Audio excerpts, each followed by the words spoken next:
Bada bing, bada boom.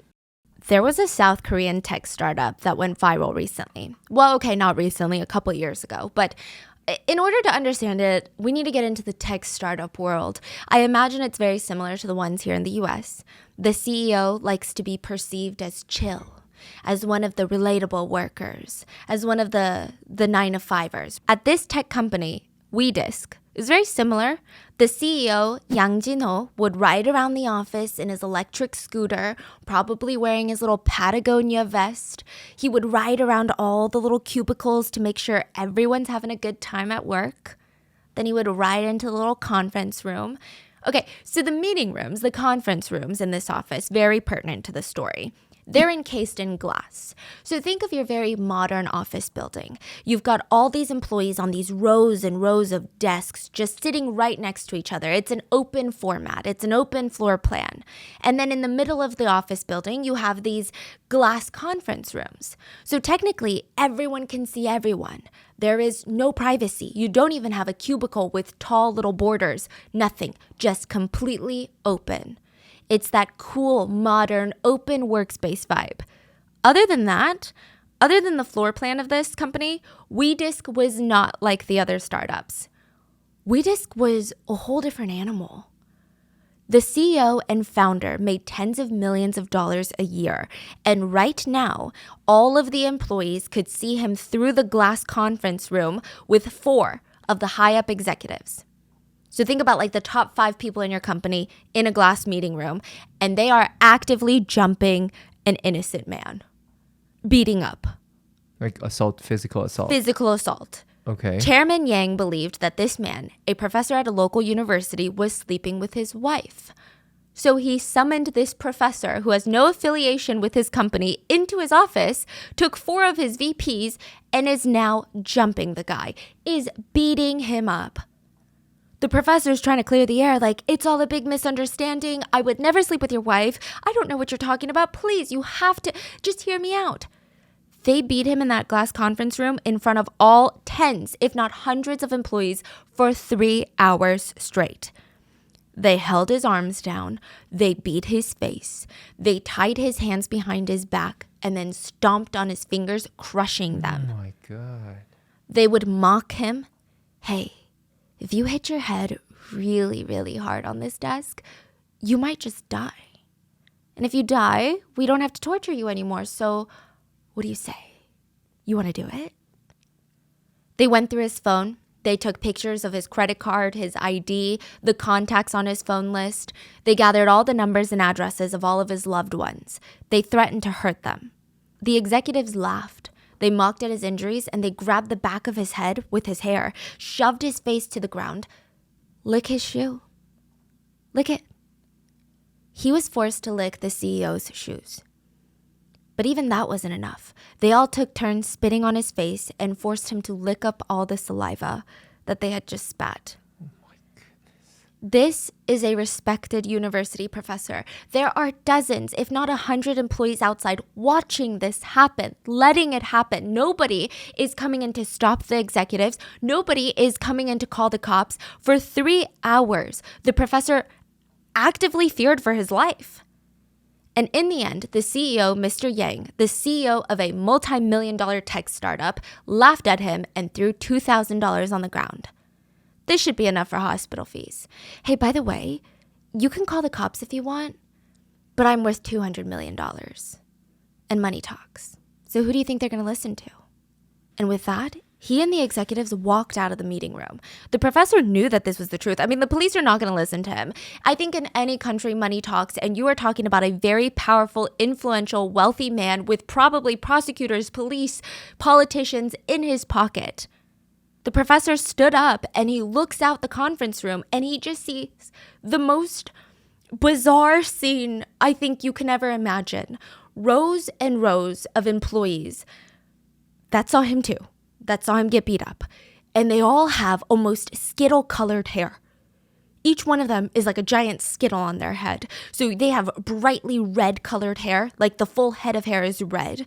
Not streaks, not accent hair, not highlights. Then the one next to them has blue hair, and it's like fluorescent blue. The next one is sky blue. Then you've got like this neon green colored hair, and then pink. Now in South Korea, this is kind of wild. That level of dyed hair, each one had like a new neon dyed hair color, and it was just very strange to see them sit in a row with all their backs erect, just so straight, like the good little employees that they are, and they're all staring at their computer screens. And he walks by, and he looks at all the computer screens, and each single one of them is playing nonstop X-rated videos. All the employees are sitting in rows watching explicit films. What the hell is going on at WeDisk? Who is CEO Yang? How does he even run a tech startup like this? What even is their business model? How does he end up in jail? Let's get into it.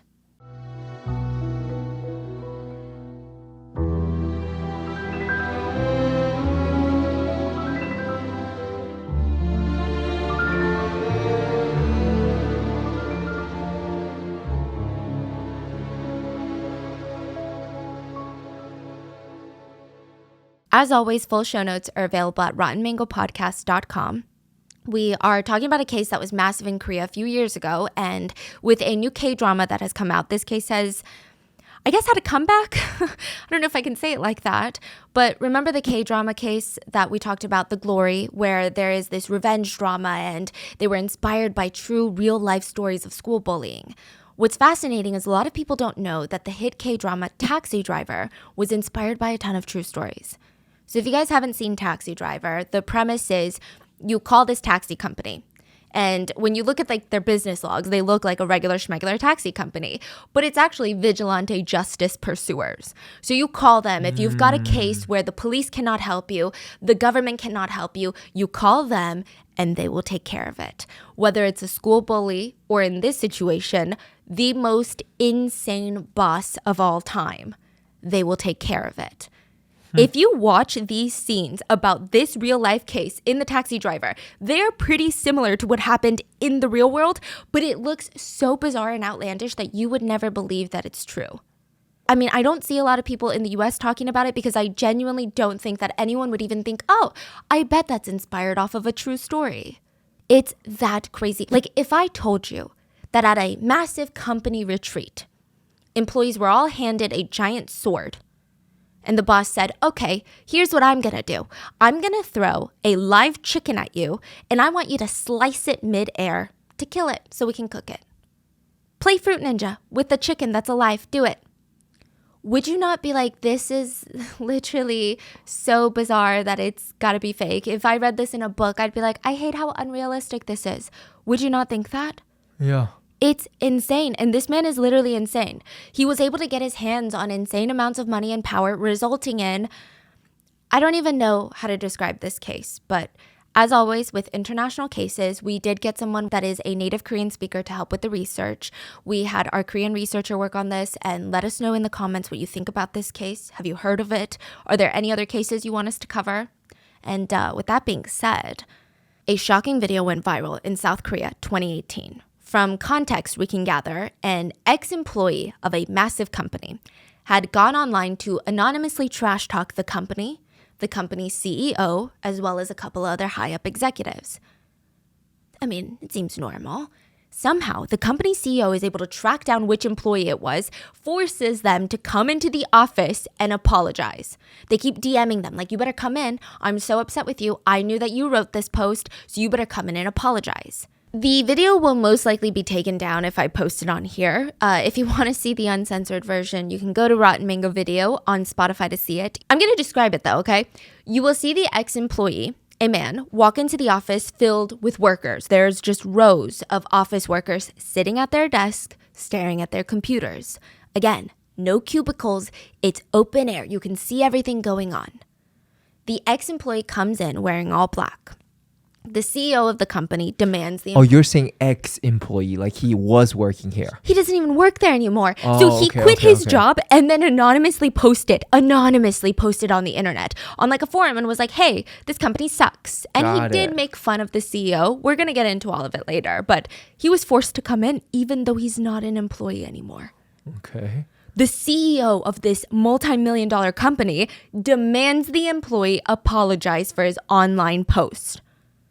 He forces the ex-employee to get on his knees and beg for forgiveness. He continues to slap him across the face over and over. And when he's on his knees, he slaps him on the back of the head because he's got his head bowed down. And these are not little slaps. These are loud, echoing off the walls, aggressive, painful, scar-leaving slaps.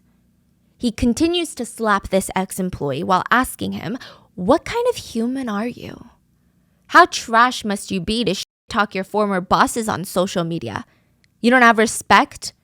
He berates the ex-employee for not apologizing correctly. He is forced to get on his knees twice in front of all of his former colleagues, all of his former managers, and in front of the CEO to beg for forgiveness. But the CEO doesn't stop. He continues to curse at him, calling him all sorts of degrading names. Piece of shit, fucker, asshole. At one point, the CEO of the company even threatens to end the ex-employee's life if he doesn't apologize correctly. Yeah. He literally says, if you want to live, learn to apologize better. After all of that abuse, which the ex-employee never fights back, never incites any further violence. It's actually really heartbreaking to watch him. He looks terrified, just the way that he's on his knees with his head tucked, trying to stay safe. It's pretty sad. The CEO gets in his face and said, "Are you fucking crying? Are you seriously fucking crying, you little shit?"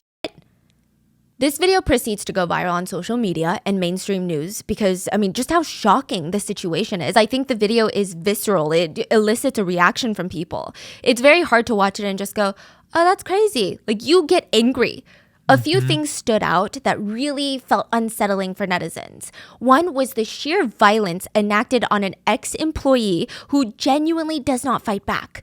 The CEO is fighting someone that's not fighting him back. 2, the rest of the employees in this office can clearly see what's going on, and not a single person steps in to stop the CEO, to put their foot down and say, "Hey, maybe we shouldn't try doing this." 3rd, this is not a random small company that has 3 or 4 employees. This is not a random mom and pop business with a tyrant that's running it. Not to say that that's acceptable, but it's just more shocking when massive corporations get away with such abuse for so long. How many people were impacted? How many people didn't report the abuse? The CEO of this company is probably worth around $200 million. How is he getting away with this? And lastly, whoever recorded this was not the victim. The victim was not the one who released this video to the public. So who was even allowed to record it? It's very interesting. So the CEO is clearly not a reasonable man. I imagine if you were recording him committing a crime to use it as blackmail against him later, he would probably slap you too. He would probably break your phone. But someone is getting a very good, clear angle of this. There is no way he didn't see that person recording. And this video was taken 3 years ago. It went viral in 2018, but it was actually taken in 2015. So now the netizens, they got a lot of questions. They start digging into who this CEO is and what company he runs. Let's talk about WeDisk. WeDisk would be a company that has some of the most outrageous behavior I've ever heard of. The head of the company, the CEO with the red palm in the video, was Yang Jin-ho. He was born August 12th, 1972, making him 51, 52. And I couldn't find much verifiable information about his upbringing or his parents or even his schooling. All we have is this stereotypical CEO story, the rags to riches story. The story goes like this. Average guy, probably rich parents, but he does not say that. Average guy was just out there hustling, selling green juice machines. Green juice is healthy for you. Sir, buy this machine and you can make fresh green juice every single morning. Save yourself $100 over time. And then in 2003, he had a dream for something more. He took a risk. He quit his job, sold everything, and became the massive founder of a massive multi-million-dollar business called WeDisk. And that would result in trauma and death. Have you ever been on a corporate retreat? So you and your colleagues will take a weekend off your fun life to be surrounded by, each other once again. It's like you don't see each other for 40 hours a week. But this time, instead of being at the office stuck in your cubicle, you are stuck in the woods in a cabin with your amazing coworkers. So now instead of listening to them chew with their mouth open for lunch, you can hear it for breakfast, lunch, and dinner. Look, in most instances, it's an effort from the higher-ups to get everyone on the same page, aligned with the company goals, repassionate, reinvigorated about the company mission. Maybe if you work at Google, it's a blast because of how much money they shovel into stuff like this. Or if you work for a small business, maybe it genuinely can be fun. But for the workers at WeDisk, it was the most miserable times of their lives. The CEO would go around passing out weapons in the middle of the woods to his terrified employees. It feels like some Squid Games, Hunger Games is about to start. You want the bow or you want the katana, the big knife? Which one? Hurry, pick. Sir, just take the goddamn bow. He would pass out bow and arrows, katanas like the Japanese swords. They did not understand how is this to refocus ourselves with the company mission, right? This doesn't make sense. So this year, we're going to be killing our targets. Just like you're killing these chickens. Are you kidding me? Oh my God. Excuse me? A dozen or so tiny little chickens are brought out of their coop. Here's the plan. You with the knife. You stand here and hey, you, what's your name? Scott, come here. Scott, you're going to catch a chicken, throw it in the air, and you with the knife, you're going to slice it midair. I want you to decapitate it while it's in the air. Do you understand me? Or else you're fired. And Kim, your name Kim, right? Kim with the bow and arrow. What you're going to do is you're going to run over there. There's 3 chickens. They're running around. They're scared. You're going to shoot them with the bow and arrow. And if you guys don't kill these chickens, then we don't have dinner. And if we don't have dinner, then you're all fired. Not only were you being abused, but you were forced to abuse live chickens. And at the risk of your livelihood. If you don't do this, you're going to lose your job. And in South Korea, some context to add, I think it's a bit different in the US where you lose your job. It's rough, it's life-changing, but you can find a new job. South Korea, if you get fired from a job, it is incredibly hard, so difficult to find a new job. Like, people do not care about suing your former employer for bad-mouthing you to potential new employers. No, that doesn't exist in South Korea. So the employees, they're tearfully slaughtering chickens in the most inhumane, cruel, and foul ways possible. There is a video of this. Again, I think that it would be very hard to post on here, but I also think if you just saw this in a drama, you would never believe this is real.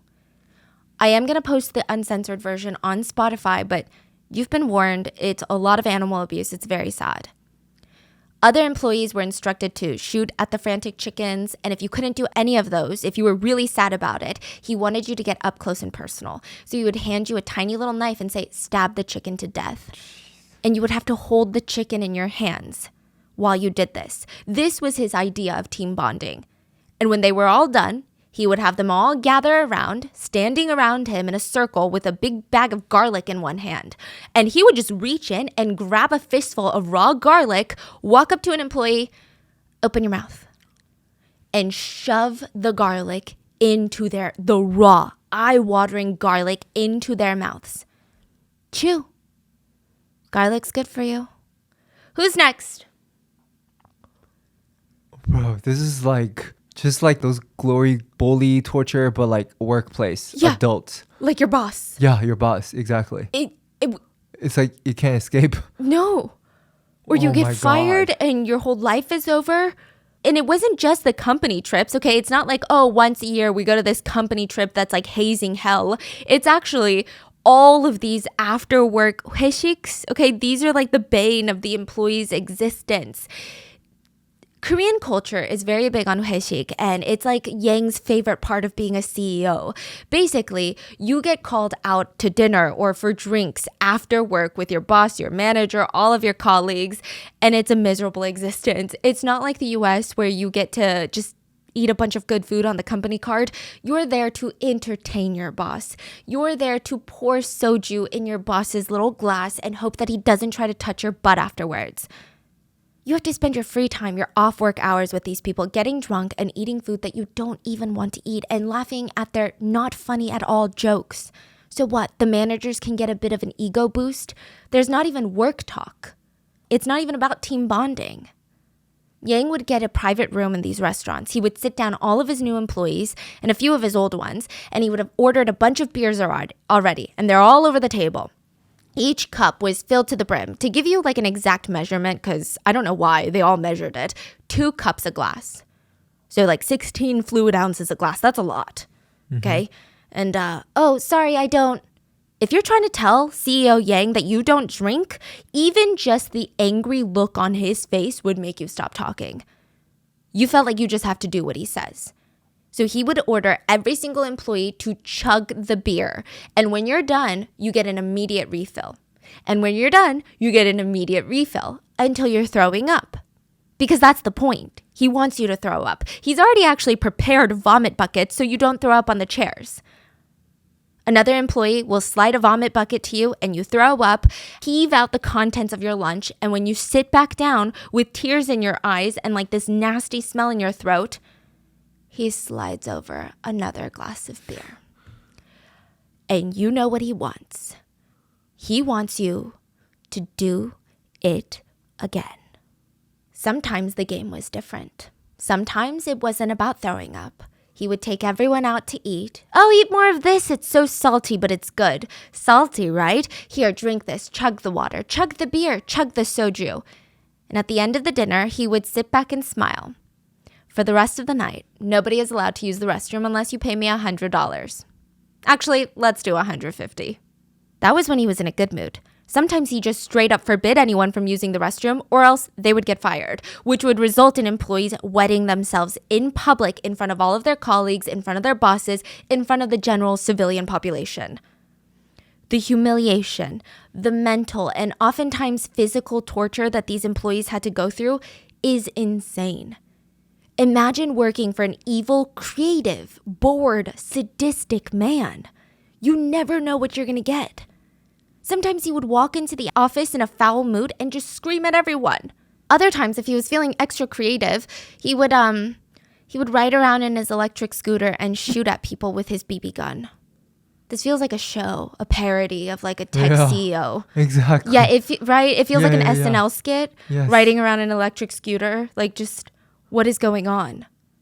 One employee alleged that he loved testing for cancer. So, you know how a lot of these big companies will provide benefits and sometimes they'll do like extra health screenings on top of that. So he said, okay, I'm going to do a cancer health screening. And Yang would allegedly walk into the office with bottles upon bottles of vitamins, just supplements that you get over the counter, vitamin D, vitamin A. And the employees were told, stop doing your work, line up in the break room. They would run and stand in line, and each one was handed a little plastic cup with just all these different vitamins in there. This one is said to have been the most awful torture. The employees said that they were forced to take more than 10 times the normal dosage of a bunch of different vitamins, including vitamin A, D, E, and K. To explain how dangerous and reckless that is, you can actually get intoxicated off of vitamins. Vitamin A intoxication leads to a risk of seizures, headaches, blurred vision. It elevates intracranial pressure. Chronic toxicity can lead to anorexia, muscle and bone pain. Vitamin D intoxication can lead to confusion, recurrent vomiting, abdominal pain, dehydration.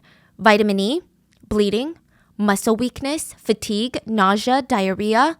Vitamin K, anemia, enlarged liver, shortness of breath, irregular breathing, and they are taking 10 times more. It was really bad. People said it was almost immediate. You would double over in pain, and then you would have explosive diarrhea from the combination of vitamins. Now, there was not one toilet per every employee in the office, clearly, because no one expects that the whole group is going to get explosive diarrhea. So it was a mess. They would run to the bathroom, and when they came out, they're sweaty, they're exhausted, they're holding their stomachs in pain, and Yang would say, "You're welcome." Excuse me? Did you know that when cancer patients are given too many vitamins, like when they overdose on vitamins, they still don't use the restroom? This is the cheapest way to test if you guys have cancer. And since you use the restroom, you don't have cancer.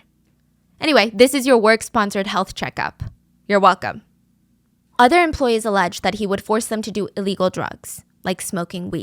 Now, smoking weed is super illegal in South Korea. I mean, the equivalent in America would not even be like doing meth. It would probably be like you getting caught trying to shove meth up a police officer's butt crack. Like, that is the level of seriousness and punishment that you will be dealt with if you ever smoke weed in Korea. Yang would later deny the drug allegations, but a lot of the employees alleged that he would force them to smoke weed so that they really can't even leave the company, because then he threatens to expose them for doing drugs. Now, as for the garlic and vitamins, he would argue that he just wanted his employees to be healthier. I mean, think about it. People spend lots of money on supplements and garlic every year because it's good for your health. I'm just looking out for my employees. I don't know what you're talking about. Now let's talk about the brightly dyed hair. Remember in the beginning of the story, I told you it was like a bizarre Skittles commercial inside of that office building. There is a picture of CEO Chairman Yang with his employees. He's got green hair. All of his employees have like these bright red hair, blue hair. It is said that he liked to force everyone to dye their hair a fun color because he thought it was funny. So basically what he would do is he would go out to these restaurants with his employees while they're getting drunk off beer and forced to wet themselves. He'd be like, wait a minute. Look at that raw beef over there. It's a good color. You, I don't need to know your name. Dye your hair that color tomorrow. Show up to work or you're fired. They would bring out green onion salad. That's a good color. You, I want that on your head. You would have to dye your hair and show up to work with that color or else you would be fired. How did he do this? He actually had a salon that he worked with in Korea where he had a company card on there and all the employees would have to go and dye their hair for the fun of it. Now, extra added layer of nuance. In South Korea, dyeing your hair these colors, like in America, it's cool. You have a sense of style. You're an individual. In South Korea, it's weird. Like, people will stare at you. You will not be treated as well. You will be judged by ajumas and ajoshis at the market. Like, your whole life will be impacted by the color of your hair, which is annoying, yes, but that is literally how it is. There is a different explanation out there on why they all had funky hair. One allegation is that Yang actually would get everyone to dye their hair colors because when you test for drugs in the hair dye can mess with the test. So maybe that's why he had a company card at the hair salon. But either way, what a bizarre thing. Yeah, I don't know how he comes up with these tortures and... Yes, that's what I'm saying. It's so creative and so sick. Yeah, so sick. So sick. Like, if you use that creativity to come up with like a Netflix show, you would be the next Shonda Rhimes. Yeah, it will be the next Squid Game. Exactly. Literally. But instead, he's like, no, I'm going to do it in real life and torture people. Oh, and of course, at his company, it was raging with sexual harassment. This guy is the epitome of evil. So of course there's going to be sexual harassment because that is the sad world that we live in. He would force his female employees to sit on his lap while he played explicit videos. He would take pictures of female employees without their consent, and apparently he had files upon files on his computer of his female employees. He would also write his name on them. Their thighs, their inner arms. He would take pictures of his name written on them as some sort of way to degrade and humiliate them in front of their peers. And this one, I really don't know what to think or how to feel about it, but it would really freak me out. He was really into shamanism. So he would collect and force employees to hand over fingernail clippings, hair, and blood. If he was really upset with you, he would let you know that he performed a ritual and buried a doll with your name and your DNA as he prayed for your inevitable death to be long and painful. Like, imagine you come to work on a Tuesday and your boss sits you down and is like, okay, so this weekend, you know what I did? Yeah, I buried a doll with your name on it because you didn't hand in the project on time. Yeah, this is absolutely unreal. It's unhinged. It's so unbelievable that someone like this out there exists. Yeah.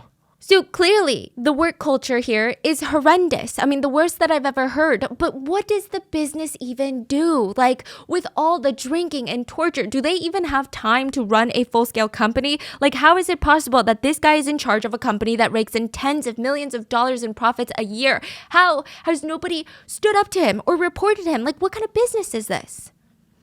To understand that, let's talk about a girl named Ashley. And this is a fake name. Ashley was a woman in South Korea, and Ashley had never worked for WeDisk. She actually doesn't know anyone that works for WeDisk. She has no affiliation with WeDisk. By all accounts, Ashley is a normal citizen. She had just gotten married. It's technically supposed to be a very happy time in her life, but it was all being ruined. Okay, so Ashley would go to the store. She would go to the market or the mall, and she would notice a few people just staring at her. Not in like a glancing at her, but would kind of stare at her as if they recognized her from somewhere, but they didn't know exactly where. They couldn't put their finger on it. A lot of men in particular would do this. And she tried to shake it off. You know, it's creepy, but the world is generally still a nice place, right? Then she started getting text messages from old acquaintances that asked her, "Hey, are you okay? Do you know?" She was like, "No, about what?" And that is when Ashley found herself calling WeDisk's customer service support.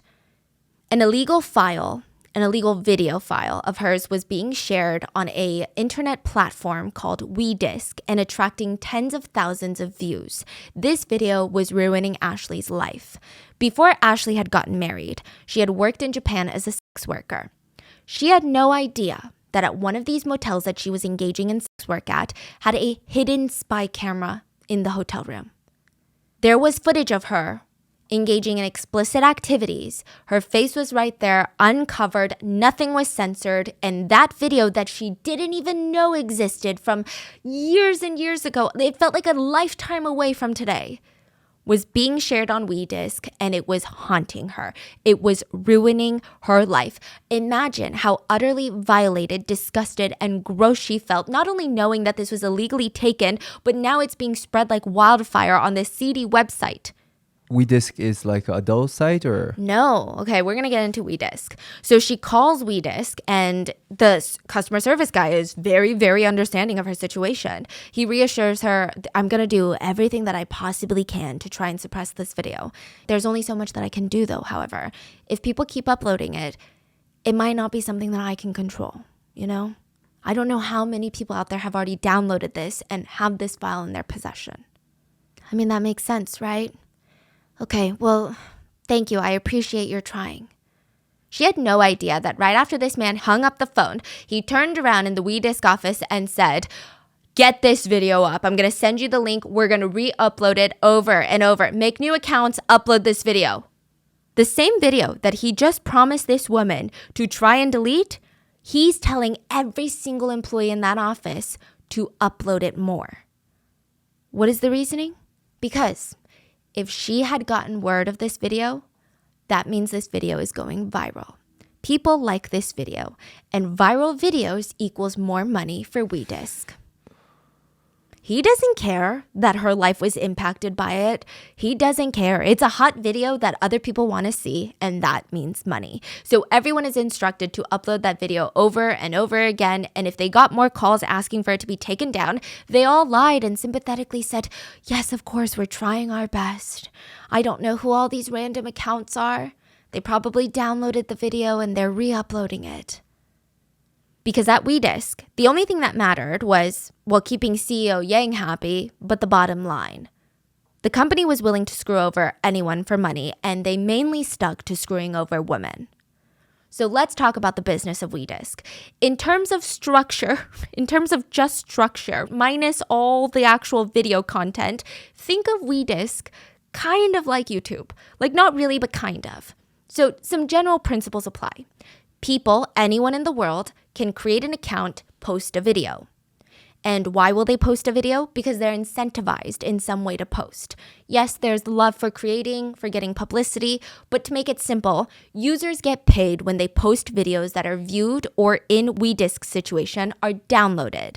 So people not only post videos, but they post videos that other people will want to download so that they can make money.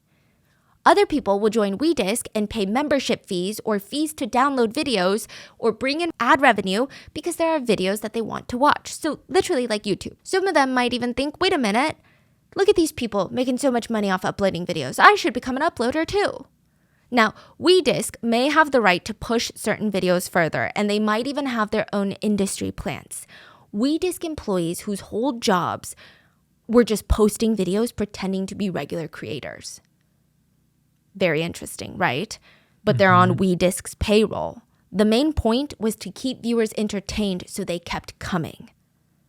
So in essence, WeDisk is a video company / platform. Now, this is where it gets a bit complicated, and it's very crucial because of South Korea's, the legal laws are different. When you sit down on your laptop or computer or open up your Gmail app, all those emails that you open up on Gmail, like your read emails, unread, sent, drafted, all of them are going to be ready for you because you're connected to the internet.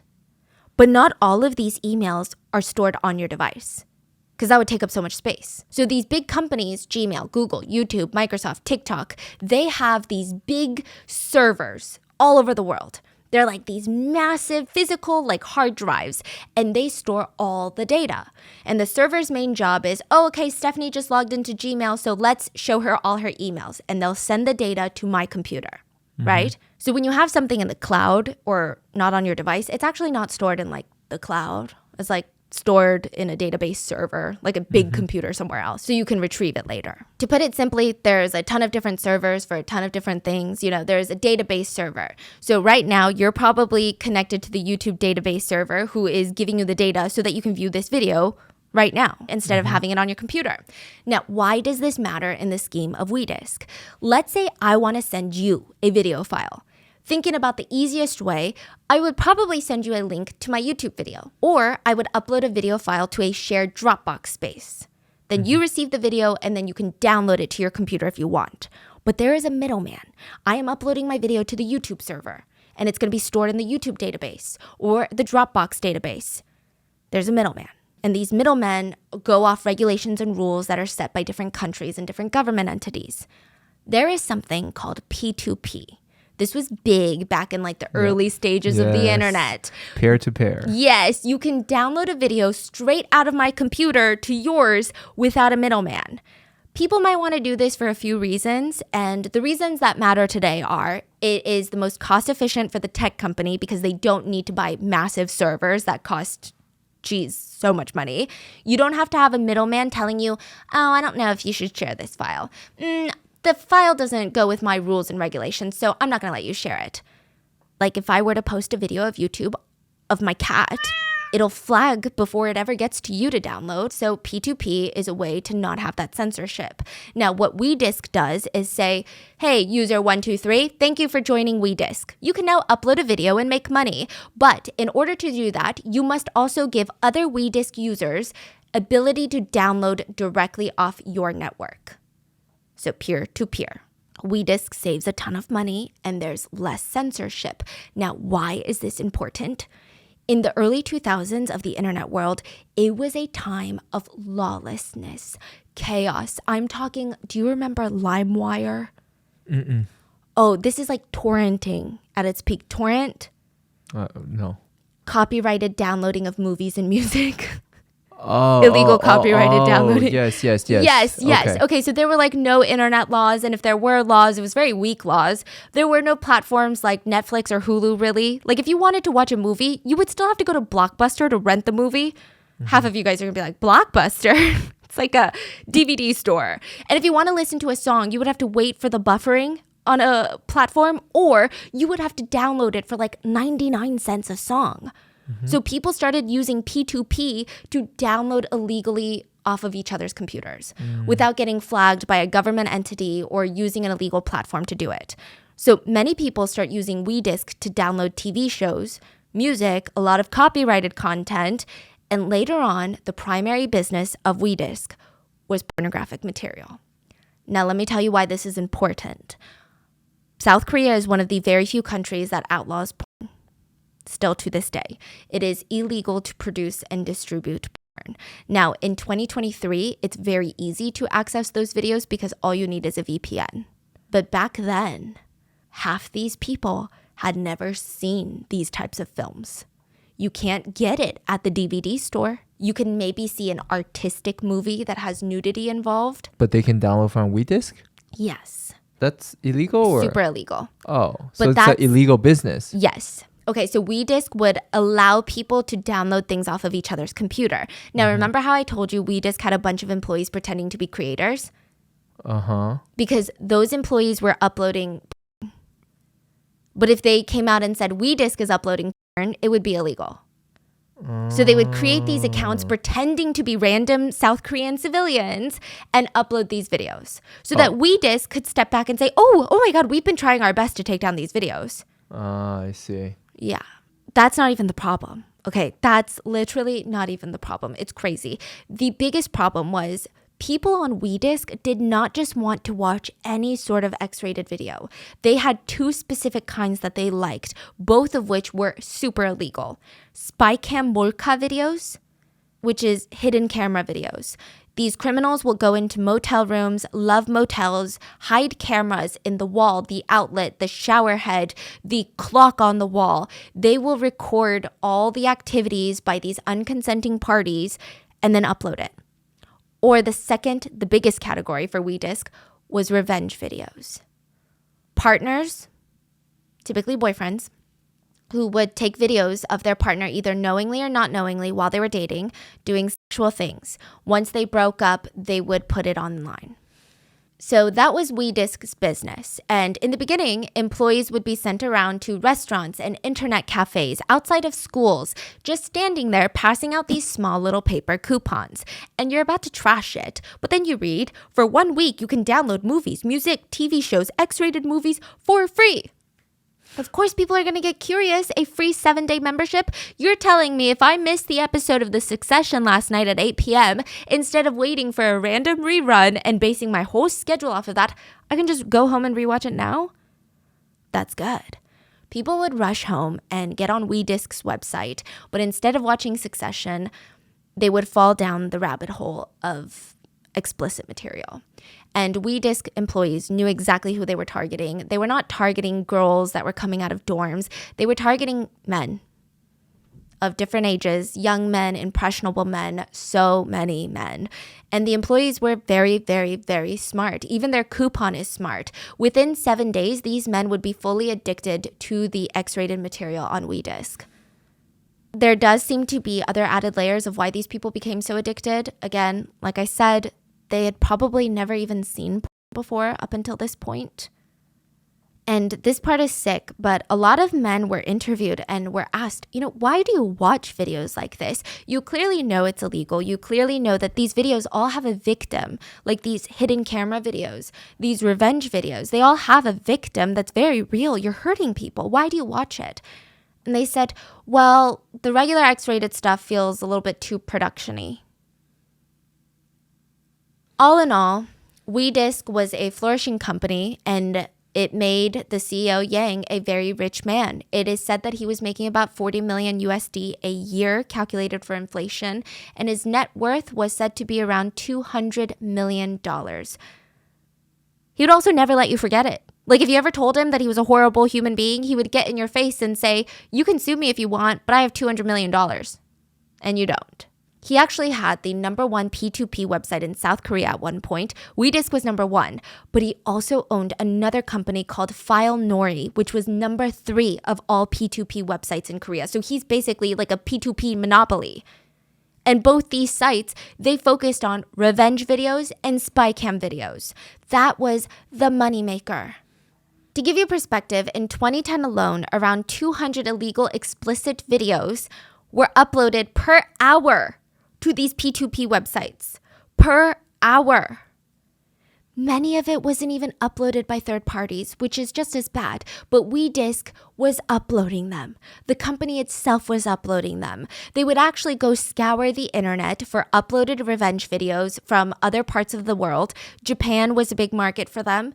And side note, before you get on your high horse of like, oh, Asians, America had a version of WeDisc that was taking place.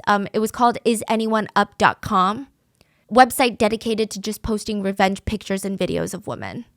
The website has now since been taken down, But this is not a Korea problem, it's a global problem. So WeDisc would have their employees, not all, but a big selection of their employees, go online and download these illegal revenge videos.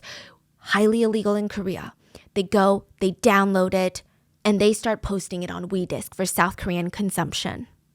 What's crazy is WeDisk is technically a software company. It's a tech company. So what they would do is a lot of these websites in Japan, you cannot download these videos off of, or you have to pay a lot of money. In that case, WeDisk had company cards that you could use to pay for that and download it. And if you can't even pay to download it, they created software to record the whole screen and the audio. This is like before it was easily done, so that you could re-upload it back to WeDisk. They also had software that was specifically created by WeDisk for making the upload of these videos faster. One employee would upload more than 1,000 videos a day.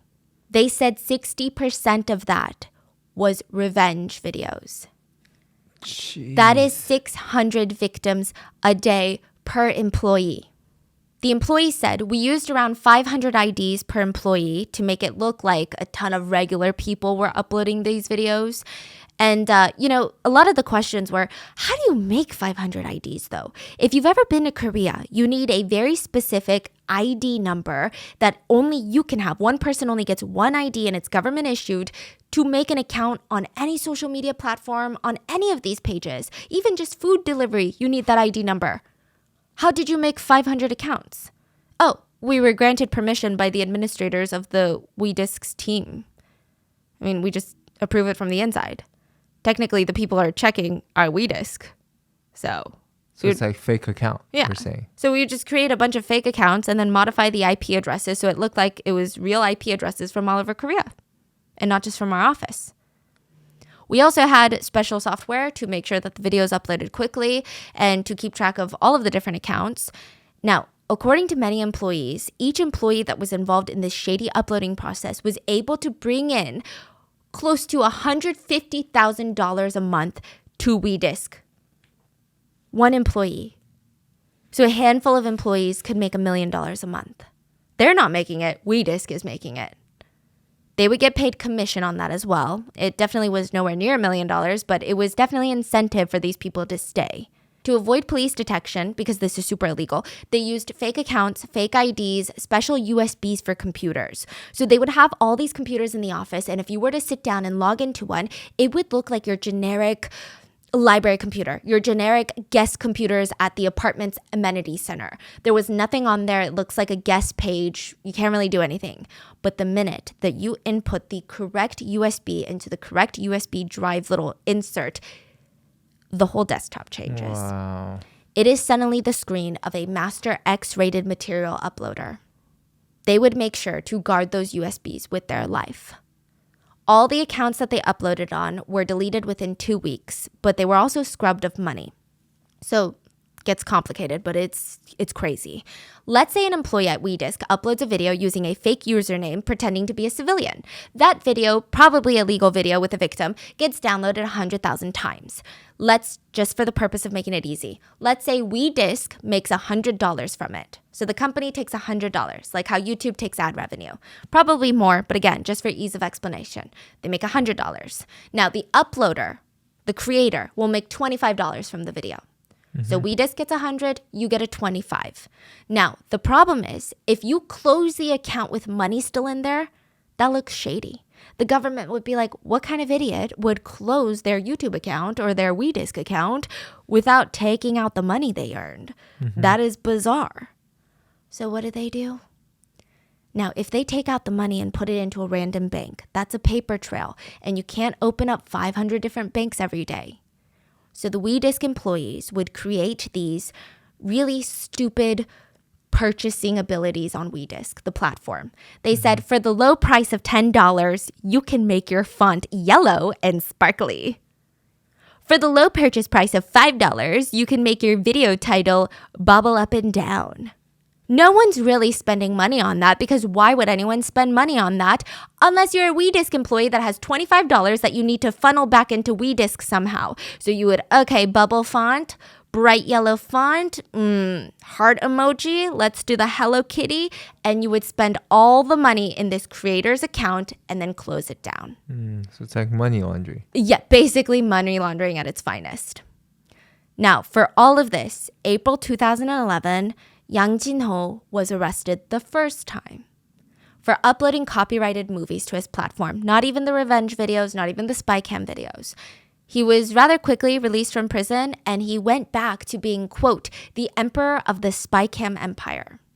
So from 2011 until 2018, when shit hit the fan again, he was doing atrocious things. That's a lot of years. That's 7 years. In 2018, the video of him slapping his employee surfaces on the internet, the one that we talked about earlier this episode. And let's go over that whole story. So on WeDisk, there are different places where you can leave posts. You don't have to post videos or pictures. You can just write a forum, like a little word post. Anyone can do this. You can make an ID and do it. You don't need an ID to do it. But there were 3 IDs that were made that really bothered WeDisk. The IDs were Yang Jin-ho, the CEO's name, and Yang Jin-ho-da, which means it's Yang Jin-ho, and lastly, Chino Byung-shin, which means bitch-ass Chino. Calling the CEO ass? Yeah. And the IDs would create their own post just mocking the CEO. There wasn't anything dangerous in the post. It's not like the poster was doxing the CEO or threatening his life. They were just mocking the CEO, saying things like, "It's me, peasants. I'm Yang Jin-ho. I know you're working hard, but you'll never get paid like this anywhere else." Just making fun of how horrendous WeDisk is. He also took jabs at the former manager, one of the other executives at WeDisk. Again, is it a good thing to do? No. Is it a professional thing to do? No. But is it the end of the world for these people? Absolutely not. Within a few hours, though, the WeDisk team tracks down the IP addresses of these new accounts and gives them to Mr. Yang. He finds out it was an ex-employee of his that used to work as an engineer at WeDisk, and Yang was pissed. He messaged him, "It's me, Yang Jin-ho. I had fun reading your posts. Listen, I respect that you have different opinions about me and your colleagues and my company, but you gotta at least take responsibility for your actions, right? So buckle up, kid, because it's my turn." He texts the former employee, "You little fucker that can't even apologize." The former employee probably just posted this to let off steam, like they had no intention of being found out by Mr. Yang. They just wanted to let out their trauma and frustrations. It's honestly kind of, okay, it's not harmless, but you get it. It's not that big of a deal. Yeah, but compared to what the CEO probably did to him or everyone else, what are you talking about? Exactly. Like, you're allowed to freaking abuse people. You can't even allow other people to complain. Are you kidding me? And it's not even a threat. It's literally just like a mocking joke, like an elementary style joke. The employee was freaked out, terrified. He's anonymous to this day, but just think of the power imbalance. So the ex-employee texts him back, "I'm sorry, Mr. Yang. I didn't do this with malicious intent. I just visited WeDisk after a long time of staying away from the platform, and I randomly had the urge to write what I thought was silly and, and it's not appropriate, so I deleted it soon after, and I'm just very sorry, Mr. Yang." I already saw everything. You don't even know how to say sorry, so I'm gonna make you take responsibility for this. I'll take care of you in the way that I always methodically do things. You really forgot my personality, huh? I mean, it's just threat after threat. Like, what does he mean he's going to force him to take responsibility? What methodical process of taking care of it is he talking about? And also, you really don't know my personality, or you forgot my personality. It's to imply that he's going to do something horrible to the ex-employee. So this employee tries to apologize once more over the messages. "I'm so sorry, Mr. Yang. You better come over here and get on your knees to beg for forgiveness. I will never do anything like this again. It was so stupid. I will apologize to your colleagues as well, or whoever you need me to." Do you think that I'm asking you to apologize? Like you have a choice? Never mind. I think that you think you have choices in all of this, and I guess you're just not listening. So let me be very, very frank with you. You are a person who doesn't want to take responsibility, and I will feel more comfortable having no sympathy when I talk to you. Don't say sorry. From now on, I'm going to work on a plan for you. I'm so sorry, Mr. Chairman Yang. Please, I'm so sorry. Are you challenging me? I said I don't accept your apology. And pick up my calls, because now I have to get my feelings out. Fucking coward. I'll call you right back, sir. I'm so sorry. I'm at work right now. So after work and after all these messages, the ex-employee/poster visited Yang's company and was assaulted. The video in question, of course, to impersonate and mock someone online is not the right thing to do, but Mr. Yang's reaction, even his messages, out of this world. Like, South Korea is no stranger to workplace harassment. In fact, there's a whole lingo for it. There's a word called 갑질, and it means someone in power that abuses their power and is abusive. We've seen this with like the Korean Air 갑질 heiress. Koreans said that during quarantine, when they worked from home, things were getting better and they thought maybe society was progressing to get better. But recently, they all went back to work and they said, it's so bad. Workplace harassment is making a comeback. Whether it's physical or verbal abuse or sexual harassment, it is just non-stop. So the old companies like Samsung, like these older establishments, you kind of expect it. You expect to be overworked, run to the ground, devastated, but at least you probably get paid more than most people. Now, the newer companies, it said, they run off of this Western environment.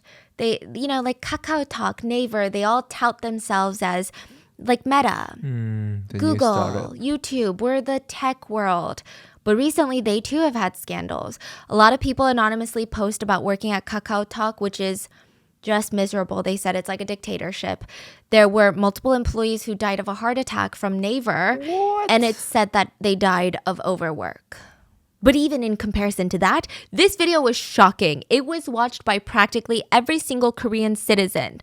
The news organization Newstapa, that we've talked about with this Haewol Ferry case, Newstapa was able to find the ex-employee and get him to sit down for an anonymous interview. A lot of netizens just had a hard time comprehending, why did you even go? Why did you go? Like, he's violent. Why did you go?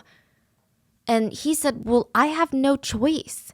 He is so scary. He said he was going to work on something for me. And knowing him, he loves revenge. He also said he had no idea that this video existed because the assault happened in 2015. He was interviewed after the video was released in 2018. He said recently he found out this video existed. He didn't know. So he didn't know that he had any power against Mr. Yang. He had to move to the countryside in South Korea and develop a completely new lifestyle. He had to leave the tech industry because you know how in America we have so many big metropolitan areas. So you can have tech startups in New York and SF and LA and Atlanta and Dallas. In Korea, the big companies are all in Seoul and they all work with each other or they all meet in the same meeting areas. They have a lot of not shared spaces, but places that everyone will frequent because they work in this industry. Yeah. He was so terrified. He could not even be a software engineer anymore. He gave up his whole career. It was just terrifying. I mean, he said he tried. He got a couple new jobs at different IT places. And every time he would be drawn into meetings near the WeDisk company office, sometimes in the same building. Sometimes there would be conferences where the WeDisk team would also show up. He just couldn't do it. He also said he found out that the person who uploaded the video was an ex-employee who was told to film the video. And everyone's like, what do you mean he was told? Apparently, Mr. Yang, the CEO, ordered an employee to take the video of the assault. This is so bizarre. This guy is so cocky and so brazen that he wanted someone to record him being the scum of the earth. He said it is a souvenir. If other employees want to act up or post about him or mock him online, he's going to send them this video to show them that's what's going to happen to you then. This guy was so cocky, he felt he was so untouchable that he ordered someone to take this video of him. Most people would be like, don't take a video of me doing this horrendous thing. I'm trying to hide this from the world. He's like, no, I'm trying to show the world. Wow, he really thinks he's like the king of Korea. Yeah. The ex-employee also said, I personally understand the situation. I think a lot of people online were confused about how there could be so many employees that just sit and watch, but I get it. When you work there, you're not allowed to go up against Yang. You are only allowed to obey him. So because of the company culture, I don't think that anyone could have even stopped him from what he did. So I'm not mad at them. There's even a Korean website called Job Planet. It's a bit like Glassdoor. It's a Yelp for businesses for verified employees to anonymously write about their experience working at these companies. WeDisk is rated 1.8 out of 5, with only 4% of employees recommending WeDisk to other applicants. Many employees wrote, if you're willing to do anything for your boss, come here. Yeah. This is basically a website management company. A company that's very similar to the Army. If you've never been to the Army, this is the closest you will get. Other employees talked about how it's nearly impossible to survive in the company if you're a woman or if you don't like smoking, bullying, and drinking every night. Oh, and they stated WeDisk will track your IP addresses when you're off work to micromanage your life to make sure you never betray the company. Many people accuse the company of stooping down to any level, willing to do anything. Many former employees accused WeDisk of corroding Korea's society. They brought up the illegal revenge videos, the spy cam videos that are posted on there, but nothing was being done. Side note, many employees did state that they felt really bad for their hand in the spreading of all these illegal videos. One of them stated, "At the time I didn't have guilt, but now I realize what I did was very bad. Maybe I even ruined someone's life. What we did was wrong." Okay, do I think that it absolves them of wrongdoing? No. Okay, it's confusing because in their own right, they are victims of workplace violence and harassment, and I can see how hard that is. But also, many of them stayed with the promise of money even after they realized what kind of videos that they were working on. Now, I don't know what it was. Maybe once you enter WeDisk, you're told if you quit for whatever reason, even if you give a really good excuse, I will make your life miserable. I will find you, hunt you down, and kill your family members. I don't know what they were told. I don't know why they didn't leave.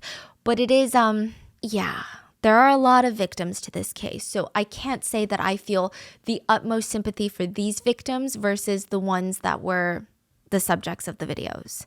I feel like if the business model was different or if they weren't doing anything illegal or heinous, I would have nothing but sympathy for these employees who are just trying to feed their families, you know? But this feels a bit different, you know? Where do you stand on this topic? I'd love to know your thoughts. But also, the professor in the beginning of this story that was assaulted by the CEO in the room, he didn't just move on after being beaten. He was still harassed by Yang nonstop. He was being left threatening calls saying things like, "I'm going to give you 1 month, so go unalive yourself." Yeah, he was egging him on. He would say things like, he would leave voicemails. "Are you driving to the school right now? You should drive into the Han River instead." Eventually, Yang got bored and moved on, but when those terrifying calls stopped, the professor still had to deal with a cervical spine sprain, multiple fractures, TMJ disorder, headaches, migraines, vertigo, and severe PTSD because of his beating. He had to go to a psychiatrist. He lost his job as a professor. He couldn't even finish the book that he was in the middle of writing. So finally, November 7th of 2018, the emperor of the spy cams was arrested. And here's the frustrating part. Apparently, he knew that the cops were going to raid WeDisk 3 days before they did. How? Ex-employees allege that Yang had bribed a ton of the high officials, including prosecutors in Seoul. They stated that one time a prosecutor straight up came into the meeting with them and coached them on what to say. Imagine a prosecutor comes in and is like, "Hey, I'm about to arrest the shit out of you guys. So here's what I think you should say so that we can go easy on you." They had 3 full days. Can you imagine how much footage evidence was destroyed in 3 days? This is the thing. And this happens everywhere in the US as well. The police won't do anything until they are forced by the public. Until the public is, hey, either it's that guy's head on a stick or we're going to put your head on a stick. You pick. Then the police are like, well, don't take my head. Let's go after him. You're right. And you're like, are you serious right now? So that video went viral, and it was all the backlash that caused the prosecutors to have to investigate WeDisk. Because it was leading into who even is the CEO? And then to, wait, what even is WeDisk? And then people being like, oh, you don't know WeDisk? All they do is post revenge videos. So he was arrested for charges related to assault, harassment, abuse, drugs. He hired the best attorney money could buy. He admitted to the things that he was caught on video doing. So the chickens and the slapping of the employee. But he gave very thought out excuses to all of that. He's like, well, he was just a very passionate man, you know? I'm just protecting my other coworkers from my ex-employee. Meanwhile, he denied anything that didn't have concrete evidence attached to it. And he also apologized, but it was very verbatim. He said, I know I did wrong, so I'm sorry. 잘한 것 진심으로 사죄드립니다. 제 잘못 인정합니다. 잘못했습니다. I don't know who he's apologizing to. It doesn't seem like he ever addressed or apologized to the victims of the revenge videos or the spy cam videos. The biggest victims in this case. He was sentenced to 7 years in prison, which he immediately appealed. And in his second trial in 2020, the judge lowered his sentence from 7 years to 5 years. He was forced to pay a $20,000 fine. He did have multiple trials, though. One of them was for the harassment. One of them was for the illegal uploading of videos. That one, he was sentenced to 5 years. All in all, with his appeals, he was sentenced to a whopping total of 12 years in prison. And all I have to say is, and this is a sentiment that is shared with a lot of people in South Korea against spy cam and revenge videos, I don't think that this is going to teach him a lesson. And society teaches women to feel ashamed when a man does something wrong against them, but they never teach that man to respect women. I don't think 12 years and a $20 fine basically is going to teach Yang to respect women. The penalty of these crimes should match the trauma that the victims will have to carry for the rest of their lives. In lots of countries, speaking of, women cannot even use the restroom in peace. I saw people commenting to talk about this because we were recently in Korea, but the spy cam videos that we talked about in today in connection with WeDisc, a lot of those videos were indeed motel footage that was illegally taken. But even in public bathrooms and subway stations, nothing is safe anymore for anyone, for women, for children, for men. If you go into a women's bathroom in Korea, it is very common to see, like if you go to like the older areas, you see some holes in the wall or cracks in the stone. Women will stuff those areas, those holes with wet tissue or draw over with marker. There will be some signs outside of subway station bathrooms that say that this bathroom is being monitored by a team of the police that are dedicated to detecting hidden cameras. Women can quite literally not even shit in peace. Male colleagues have been caught in South Korea hiding secret cameras in the female colleagues' bathrooms. A famous news anchor in South Korea was caught taking upskirt pictures in the subway of girls.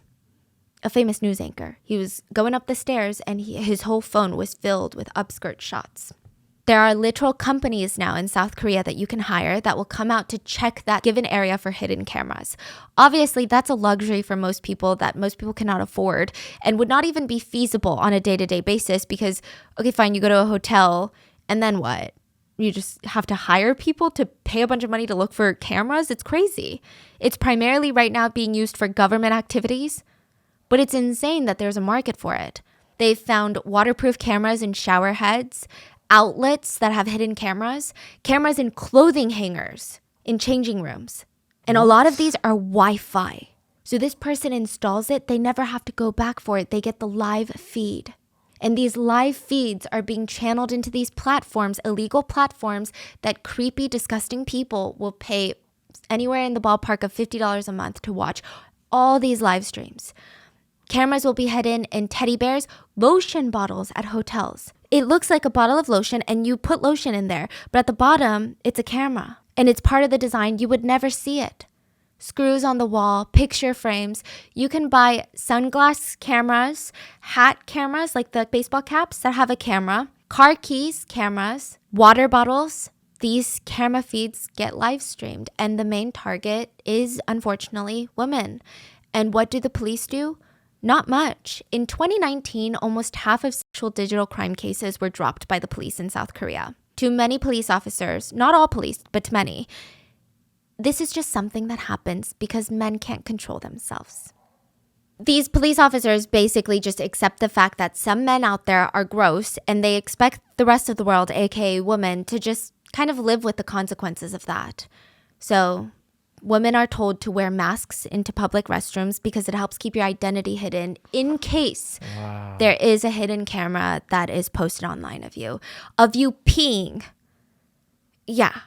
But I do think that times are changing. In Korea, there have been organized marches of not just women showing up, but a lot of men showing up to march with signs that read, "My life is not your."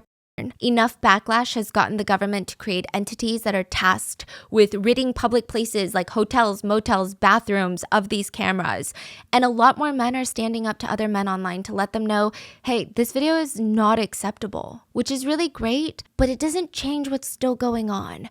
Okay, so this is from an interview and not me finding revenge videos and watching them, but an interview of a guy watching revenge videos. He said the comments would read things like, "Sorry to the girl, but thanks for uploading this. Love it." They said in revenge videos, a lot of the comments will joke actively about how this girl is fucked now, like her life is over now. And they will still continue to show this video. So these people... That is so sad because guys are never the victim in this scenario, right? The other guy, even if they see the face, they don't think that guy is fucked. No. They only think the girl is fucked. Yeah. It doesn't even make sense. I think we should start shaming victims of all crime then. Just so maybe people will start being like, okay, yeah, why do we shame victims of crime? Because that's crazy. Like if you got mugged on the street, should I start shaming you? That's insane. Should I be like, well, your life is fucked now, so LOL. Thanks for uploading the video. There is a recent case, and this is not just happening in South Korea. There is a recent scandal between reality stars where the boyfriend secretly recorded doing the deed with his other reality star famous girlfriend in their house while they were dating. So these are two stars. They break up. He posts this video to promote his new OF account. He was sent to prison because she found out. She didn't know this video was created. She didn't know he was going to upload it. It's a revenge video. What? There's a whole Daily Mail article about how the Daily Mail, never a great source, but the fact that they dedicated paragraphs to how sad this man was, how he was so shaken up, that he was being sent to prison, and how it's a very rough time for him. And it's literally what? Like, I have no idea who these people are. I have no idea if they're good people in other aspects of their life or if they've done other bad things, but none of that matters. Wait, so he secretly recorded a video and then posted it. and posted it and tried to make money out of it. And now he's And like, he was so sad. he's like, I'm heartbroken. My family is Oh ruined. my God, dude. And the Daily Mail is posting it like, he's heartbroken. Look at him. Let's give him a couple paragraphs to talk about his feelings. So again, I don't know if these are horrible people, but none of it matters because in this particular case, it's a revenge video. It's illegal. He belongs in prison. He was wrong. She is a victim of this. But some of the comments read, the video is pretty decent, to be honest. Another one read, he made a mistake and it's going to cost him dear time. People move on. Stop demonizing him. Let the first person without sin cast the first stone. Will people finally be happy if he ends his life in jail? What? So much sympathy for what? For what? Some people just commented, she's milking it now. He's a vile creature and deserved everything he got, but like, come on. Sorry, but enough already. If this poor girl is as traumatized as she says, why keep bringing it up? Get therapy, move on, and stop trying to get in the papers. I can see she's making the most out of this publicity. I was genuinely shocked. I mean, it's the Daily Mail, but I did not expect the comments to be like that. And to me, that just reaffirms why revenge videos still exist and why they aren't going away and why they're going to become an even bigger problem. I feel like we just do not value a woman's trauma. And that is where I will leave you with today's case and story. What are your thoughts? What are the most shocking aspects of this case? The company's culture, the actual company's crimes. And do you think Mr. Yang is just going to quietly come out and be a tech guru again? Like, is he just going to wreak more havoc and menace to women and employees everywhere? Oh, yeah. With $200 million? Yeah. I don't think he will stop. Yeah. Please stay safe. And I will see you guys on Wednesday for the main episode. Bye.